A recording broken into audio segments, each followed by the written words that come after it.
Hello guys, good afternoon. Today I'm cooking ground beef meatballs.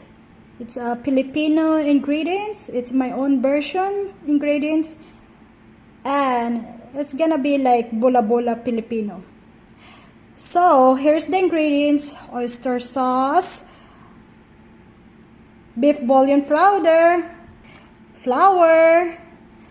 carrots chopped into small pieces, green scallion chopped into small pieces, vegetable oil, and eggs, and ground beef. But I'm gonna use ground beef, half pound of ground beef. Tara, sama niyo ko magluto.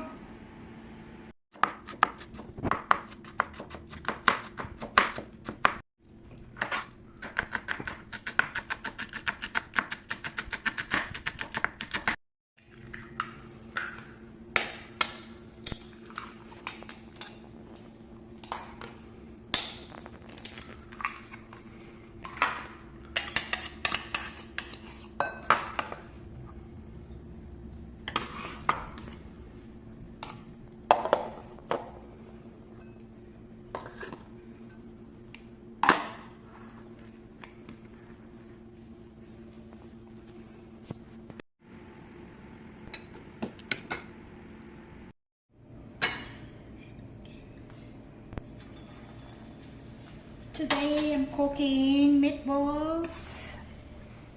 Here's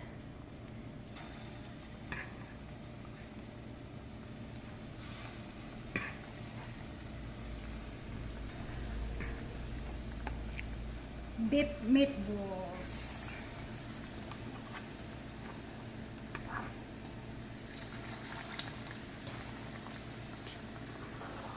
How it looks like brown.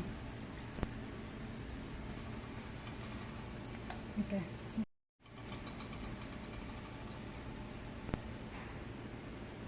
Here it is. It's so good. My own version meatballs.